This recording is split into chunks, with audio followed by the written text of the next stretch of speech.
Hi everyone, it's me again, Jill Gillespie, and today I want to talk about keeping our shoulders safe when we transition into doing planks and chaturangas, those little half push-ups of death that they always put in sun salutations and vinyasas.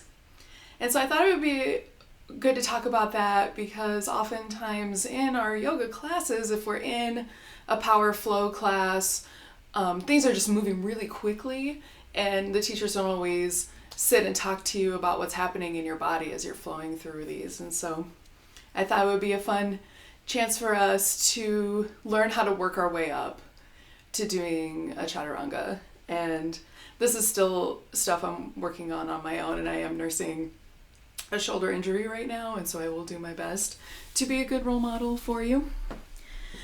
In previous videos, I've talked about setting up a foundation just when we're sitting and doing nothing, of drawing in our core and keeping our spine long and stacked over our hips and our shoulders broad, open, neutral, so our hands are coming right down to our sides and we're just stacked right over our hips, whatever our feet are doing. I just happen to be kneeling today.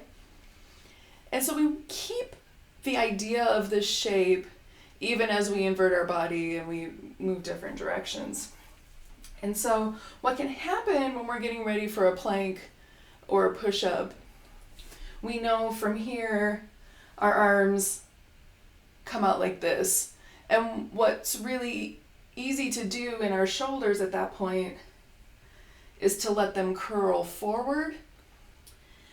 And there's a couple of ways to help correct that before you get moving too much, is that you can try to plug your shoulders back to your sides. And what that can look like is actually taking a wider stance with your hands than you think you need to when you're in a plank. And so you can just take a moment just really working on that adjustment between our hands being really far out away from us, and then broadening our shoulders and bringing our stance back in like this.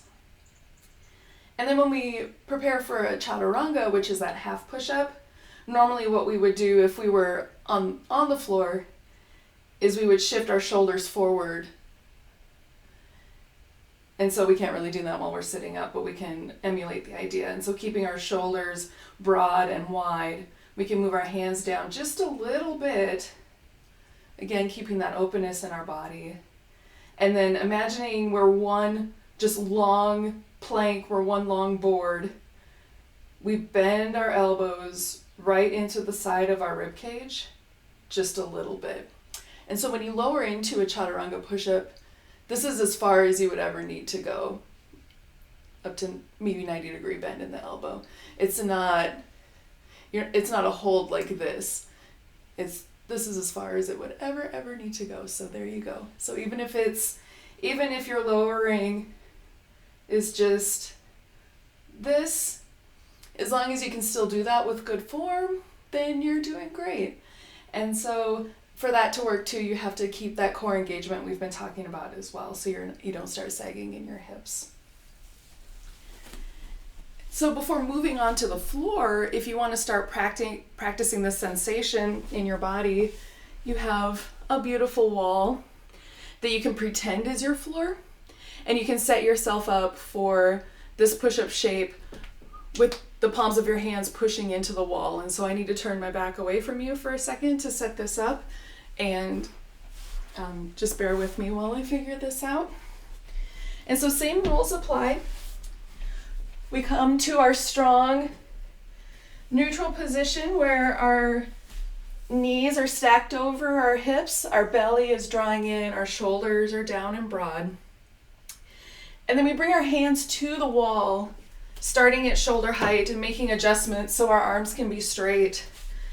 But then we also need to replug our shoulders back in and make those adjustments here, and then reconnect with our core. And so your work might just be really just pushing your palms into the wall at this point.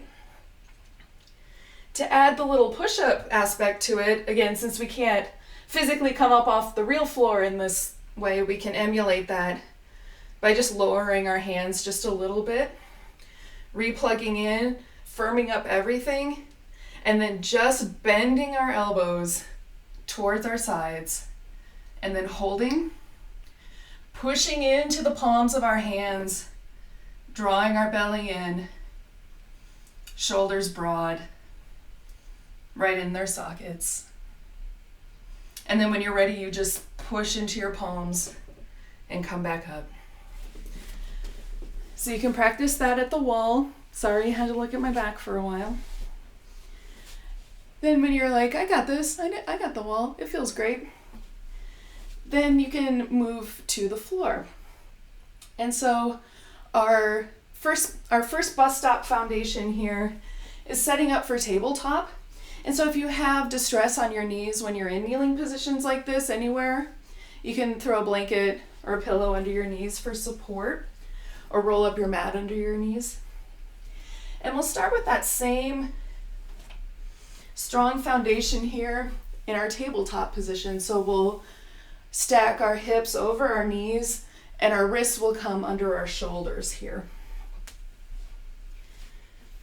And I don't usually have to look at myself when I do this, so this is a very humbling experience for sure.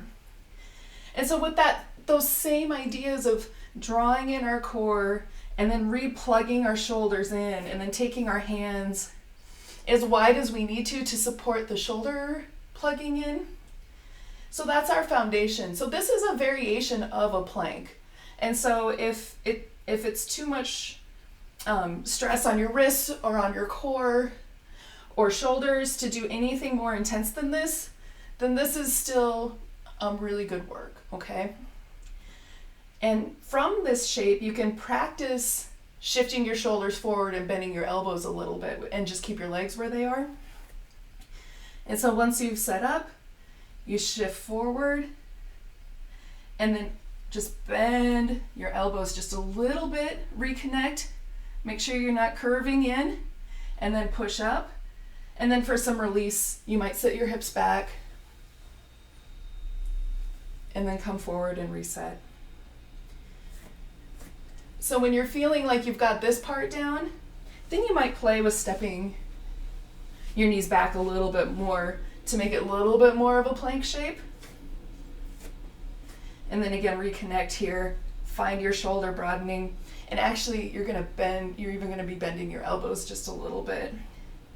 And then drawing in that belly. And so even before you've moved, this is already a lot of work.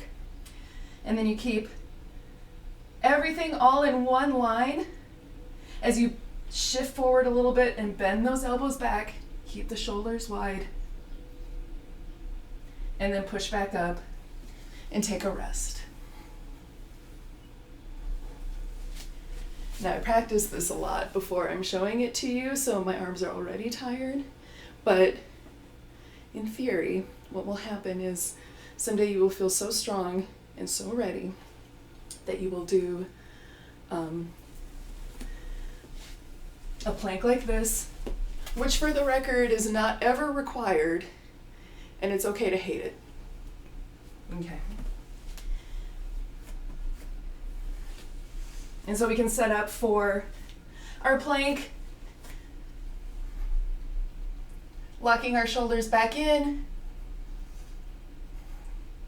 firing up this core, and then when we're ready, shifting forward and then bending just a little bit and then pushing back up and then resting.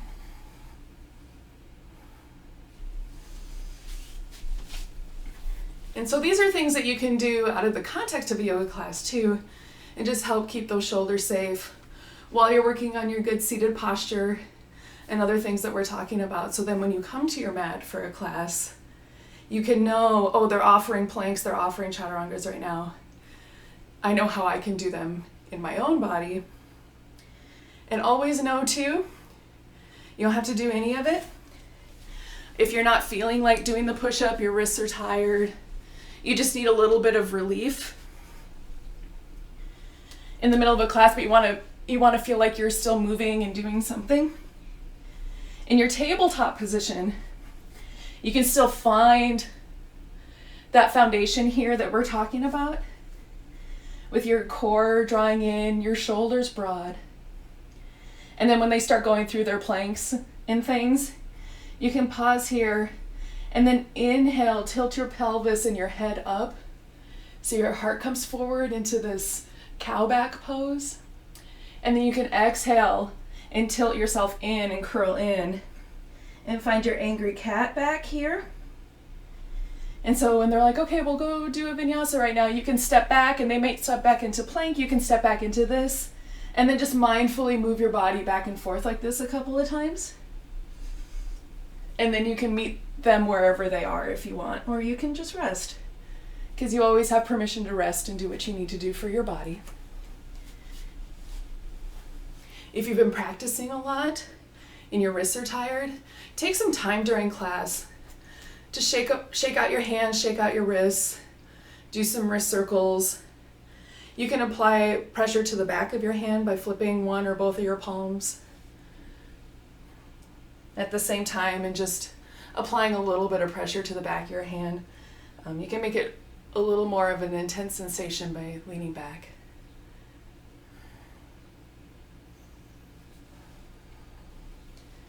So I think that's probably enough for this video. I hope you're having fun and taking care of yourself. Have a wonderful day.